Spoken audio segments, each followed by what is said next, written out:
to take you live to this. The residents in Scenery Park in East London still coming to terms with the tragedy that played out in the early hours of Sunday, the 26th of June. Families are in deep mourning, but there's also anger about the senseless loss of the 21 lives. A mass funeral will be held tomorrow, and preparation for that is in the final stages. Let's cross live now to our senior reporter Chriselda Lewis, who is watching events there. Chriselda, a very good morning to you. Well, Desiree, a very good morning to you. What we're bringing you now are live pictures of the remnants of the devastation that is quite clear that happened here at the Enyobeni tavern. These are live pictures of where the tragedy itself took place and where the lives of 21 young people had perished. This is just hours now to the mass burial that will be taking place here in Scenery Park in East London. You can see from where we are, Desiree, I'll just take you through a bit of the devastation. There is still quite a lot, and I have to just clarify for our viewers at this particular stage that what we do know now is that the crime scene itself, police have concluded their investigations here. That is how we are able to come inside. And what we do know is that the keys have now been handed over to the owners of the tavern. That is how we managed to get inside this facility. It is absolutely small inside here in comparison to the pictures that we had seen of the number of people that had occupied this space. You could see here there is broken glass everywhere, perhaps signifying exactly what would have taken place when there had been that move for everyone who was inside this particular tavern who were trying to get out. And you'd still be able to see. I must point out once again that this is not an active crime scene. Police have concluded their investigations here, and that is how we have been allowed to come inside here. You'll be able to see some of the beer bottles that are still here. I'll take you through. I'll ask my colleague Tulo Munare to come with me towards this direction. This is just but one part of the Enyobeni tavern inside, where you'd be able to see that this is where the tragedy itself had taken place. I'm going to ask my colleague Tulo Munare. We're going to try and have to move through a bit of what is on the ground here. I'm going to take you upstairs, and perhaps there you'd be able to get an indication of exactly what had taken place.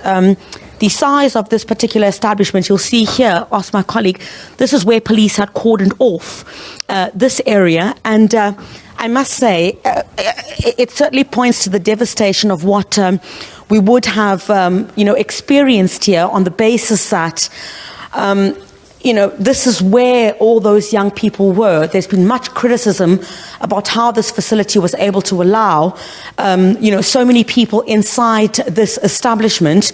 And what we're seeing here is, of course, the remnants of the devastation that had taken place here. In just a few moments, I'm also going to speak to the liquor industry. If you can stay with me just a little bit longer, Desiree. Some surveillance cameras here, people asking about whether, there had been any indication, or why did the owners of this facility not make sure that, those who were entering this particular establishment did not enter if they had been underage. What I do know is that the owners of the establishment, I spoke to them just this morning, and they told me that they are in hiding at this stage. They are afraid for their lives, understandably so. This is a community which held a night vigil yesterday and was devastated by what had taken place. And they're saying they're still reeling at this particular stage, and they're quite concerned that, there are many other outlets as well that are similar to this, in which they say are not compliant. Those are the allegations that they are making.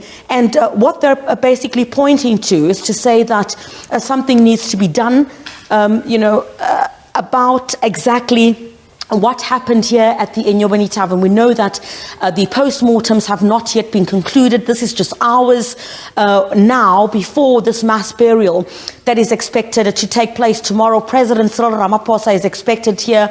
There's some dissent in some quarters about his presence here.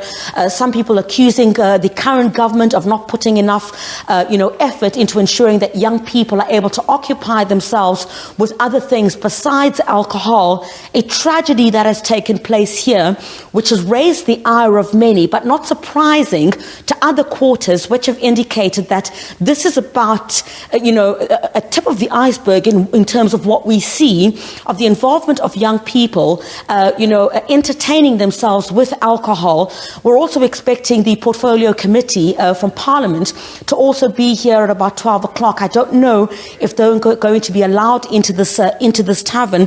What I do know is that they've condemned this a tragedy in the strongest terms, and have also indicated that they will be wanting a number of people to take accountability for what has happened. I'm going to ask my colleague Tulo Monare to move with me towards this particular direction, and I'm going to see if I can't speak to. I know there was someone who was willing to speak to us just a few moments ago. Buti upi, asizukufake moyeni buti sondela. I'm just telling him, Desiree, I had managed to speak to a relative of one of the owners of this particular establishment. I'm not going to mention who he is, but I'll show his feet because he does not want to get into trouble. And this is about the first glimpse that we're having of a close family member who is related to the owners of this establishment, and he's agreed to speak to us. Desiree, you will not see his face. You will only see his feet because he does not want to appear on television. And ethically speaking, I should be protecting his identity if he has asked me to do so. Buti enkosi kakhulu ngexesha lakho. Niyi family. Niziva kanjani ngalento yenzeke apha abantu bakhubazeke nyani? Senjosi family kubhlungu kakhulu ukuthi because okokuqala asithengisi ngozivalile ngenxa yalento yenzeke apha. And ke ngoku abantu bayakhala nyani iphandla apha ngesehlo sehle apha. Then thina sisaxakiwe nabo siyayihandlisha njani lento uyabo, but ke sawuzama ulantsika nabo sithethe nabo ngehlobo esithetha ngalo si-attende ke ne-funeral ezikele. Bendike ndathetha no-aunty ekuseni besithi bayoyika babalekile. Are they in hiding? No, they are not hiding, but ngabantwana nje abancinci abaye baya ezilalini for i-holiday. Yes. Because ke umama lo wabo scared nyani ba inhlamba in danger abandla apha into lo hlobo ababalekanga nam, so ba ubuya xa kuzawuvula izikolo ngasho, but abantu abadala bona bonke bakhona including mna. I-postmortem bhuti kuthiwa ayikaphumi kodwa kuthe ubusithi wena ayikho into ebidibene ne-tear gas apha okanye kwenzeke ntoni. Bayagxeka futhi abantu besithi kunomnyango oyi-1 apha yokuthi abantu baphume. That is why sekusweleke abantwana abaninzi kangaka bebengalifumananga ithutyana lokuthi baphume. Ya umnyango walapha oyi-1 and awukho mkhulu kakhulu for uba ungaphuma abantu bebaleka yayive hlobo ntshongana. So kuyona into edibene ne-tear gas ayibingekho, but bekhona iboy eyi-1 eme apha ibiphethe i-pepper spray. Okay. So le pepper spray ibispray like njengoba kuwe abantu apha kukho abanyathi lapha phezu kwabo, so ibizama ustopha bona. Then ke nguya affecta wonke umuntu because kaloku igas ya spread. Yabo into enjalo ke le culture ibangela ukuthi i-tear gas. Mina ndimbonile like umuntu bephethe i-pepper spray. Do you take any responsibility for what has happened? Kwangoku nam ndisescared man ndiyahide manditsho. You are in hiding. But ke ndiyahamba endleleni ezibawona nami sithi ndizawuphuma ngoku into lelo hlobo. But ke ibuhlungu umuntu wonke. Nathi asikayaba yintoni bawisileyo. But xa ndicinga inoba yinto bayisele somewhere yazi bawisa apha okanye andiyazi because bekhaya into bamosi one free alcohol ayikho njalo. Sometimes xa kuhostwa i-event ne kuye kuthi mhlambi lo first 30 girls izawufumana ezo shot izayeka ibatha banjalo just ubiza abantu babeze not ba kube kwi-free alcohol. so ngoku le into yenzekileyo ingathi ngabantu abaphiwe i-free alcohol ayikho njalo. Bhuti siyabulela kakhulu ngexesha lakho ungazivezi ke bhuti cela uze ngapha ndicela ume ngapha ne ungavuli apha then ke ngoku ndizawubuyela kuwe ngoku ima apha ke bhuti wam. Just to show you once again here Desiree, you can see the alcohol bottles obviously still strewn here. Police have concluded their investigation into this particular matter, but just like absolute devastation, I'll walk inside this area as well and try to see. This would be the counter, I guess, where the alcohol will be sold from. I see a certificate of registration here. Just take a look at that. And retail sale of liquor for consumption and off the premises, on and off the premises. You'd know that there was a lot that had been said about whether this establishment had received the necessary documentation in order to deal or to sell alcohol here. Lots of questions about, how some of these taverns are operating, how they would obtain some of these licenses. I'm going to ask my colleague Tulumunare to come with me. Let's just put a bit of context into this because, Desiree, one of the other important aspects is that you would know we heard from Parliament's Portfolio Committee yesterday that what they heard is that there are over 1,000 taverns in the Buffalo City municipality, and in this particular area, we heard that there are only 2 inspectors. So these are people who would inspect and ensure compliance of taverns that are operating in this area. It's expected to be an issue which is going to be a huge bone of contention about what has taken place here at the Enyobeni Tavern. I'm going to walk outside. I'm going to ask our guests just to move away from here. But ngicela ume apho ndishiye ifone yami apho ndizophinde ndibuye ne ngicela undimele nje kancinci. Let me just going to walk out of here. Try to open here. I'm going to try and bring in Lakindimane. Lakindimane is going to join us in just a second. Lakindimane, if you could please join us. He is here. We'll ask you to face towards this particular direction. Desiree, just off the cuff there, Lakindimane, thank you very much indeed.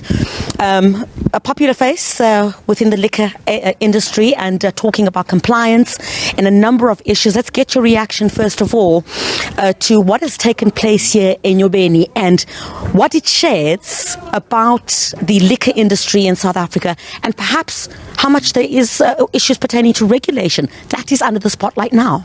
Yes, indeed, it is under the spotlight. And what happened here at Enyobeni should not have happened. Should not have been allowed to happen. I'm coming here for the first time today, and I'm a bit emotional because we know that this was a wholly preventable incident that took place here. 21 young lost lives, promising lives lost, just like that. But we understand the full responsibility that we as taverns need to have in order to ensure that to create safe zones, safe spaces for our patrons to consume. But what do we say to that parent who lost a 13-year-old or 17-year-old who should not have been at a tavern in the first place? So this is not a place for kids. This is not a place for minors who are under the age of 18. But it was allowed to happen, and it should not have happened.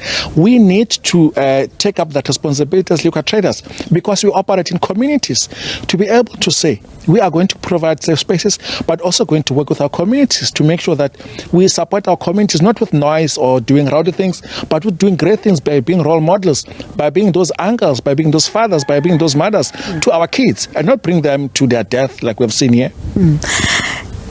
Does the liquor industry need more regulation or tighter regulations? Because we know that you have been out and about doing awareness, but the compliance on the ground seems to be the challenge. A 13-year-old was allowed inside this tavern. A 13-year-old.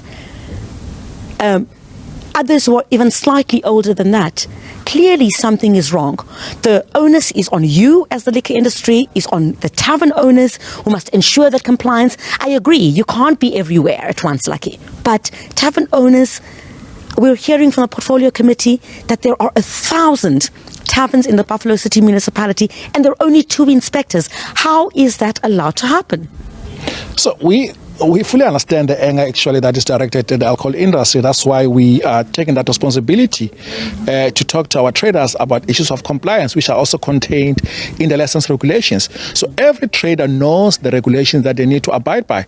And the important one there is the issue of not allowing minors to come into the outlet for consumption, which is not allowing underage to take place in an establishment. But also understand the filtration of the unlicensed market, which is special beans that are found in spaces, especially here in East London. We know that there is a high number of shebeens that are operating here. Let me just maybe paint a picture. For every tavern that we have in a county, there's about 5 shebeens. So we also need to look at whether we are able to formalize the market, bring in those that qualify to get license so that we can have a much more rigorous approach in terms of ensuring that there is compliance, but ensuring that there are enough inspectors, to look after those traders. We know the challenges that the Liquor Board here in the Eastern Cape has by having just only 2 inspectors in East London. We need to change this. But we're also saying we cannot solve this problem alone. It is not an alcohol industry's problem. It is not the Liquor Board's problem. It's not the government's problem. It's a whole societal problem. And we need to be able to engage fully, as a country, because we know that we have a problem with irresponsible usage of alcohol. We need to address this. We cannot sweep it under the carpet. So what do we do with those who don't comply? What do we do with tavern owners who don't comply? What do we do with shebeen owners who don't comply? Because, yes, there are many societal ills that we're dealing with as a country. And I think, I don't think it's in dispute that young people would entertain themselves with alcohol for a number of reasons, because they claim there's no social activities that they can be involved in. That's not your problem. That's government's problem. But, how do we hold them to account? Surely someone has to be... This is a tragedy of massive proportions. It is a tragedy of mass proportion, and we're actually calling it a massacre because it is the actions of someone that caused the death of this case. But also, if we look at the issue of shebeens should not be allowed to operate. A shebeen, by its definition, it means it's an illegal operator, so they should not be able to allow to be operating. But if you look at the taverns that are non-compliant, we are on record as saying that any tavern that operates in contravention of its own license regulations should be closed down.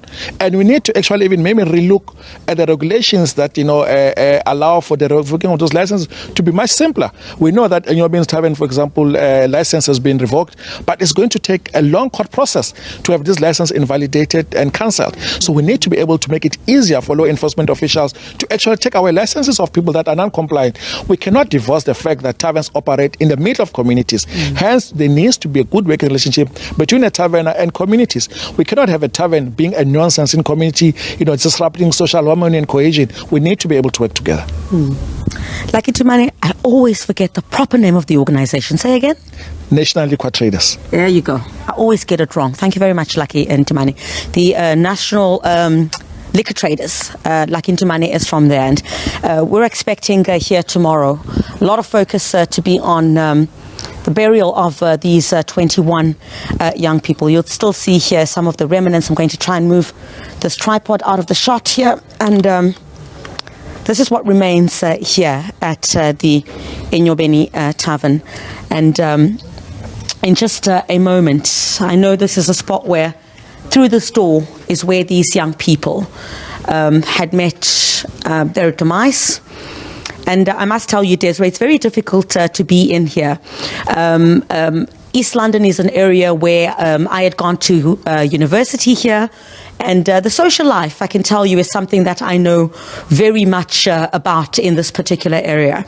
And indeed, young people entertaining themselves with alcohol, communities saying that there's not much for young people to do in this area. I know that very well, having gone to school in this particular area. But what certainly happened here, I think one can certainly describe as one of the greatest tragedies since democracy in this country. We have 21 young people who have met the end of their lives. Yesterday, speaking to some of the old people who had been part of the candlelight ceremony here at Scenery Park, indicating these were young people that were looking forward to being doctors, lawyers, and carrying on that baton from what they have done as old people. It's very, very difficult to be here, to stand at the store, knowing that what had taken place here, you kind of feel a sense of heaviness inside this. But unfortunately, this is what we have to do, not out of disrespect for those who've lost their lives here, but to paint the full picture of what has taken place here, not giving commentary from outside of it, but from inside for you to be able to see exactly what is here. Still some shoes and wigs, and this is something else. Pieces of hair that are still here, perhaps from young girls or girls that had been here and were trying to leave. There's hair, there's wigs, there's shoes as well that we can see here. I mean, you can clearly see, we must apologize to our viewers, who would feel extremely, extremely hurt by us being inside here, but we're unable to tell you or give you an idea of exactly what happened here, where the scuffle had taken place, where the pushing and the shoving had taken place. Much condemnation over this door. This tavern has one door, and this is the one door where everyone tried to leave from. And we heard this from the authorities asking questions about how this facility was allowed to operate with one door. There are a lot of issues here by looking at the naked eye. I'm not an expert when it comes to compliance of taverns, but I can certainly tell you that from what I'm looking at here, this place was way too small for the numbers of people that we saw in terms of videos that have been circulating, but the number of people that had come to enjoy themselves here at this tavern. The president, Cyril Ramaphosa, is expected here tomorrow. Others are saying, what is he coming to do here? Unless he's coming with a solution pertaining to what will change the lives of young people, then perhaps that would be something they would welcome. We will see how all of this unfolds tomorrow, but these 21 young souls will be laid to rest tomorrow. We'll bring you all that live coverage as it gets underway. The families left devastated, many of which we spoke to yesterday as well, indicating that they want answers to what has happened, and ultimately what will work for them would be justice. Chriselda, really disturbing scenes there, but it's a story that continues to be topical in South Africa since those 2 Sundays ago when 21 young people saw their demise in that tavern.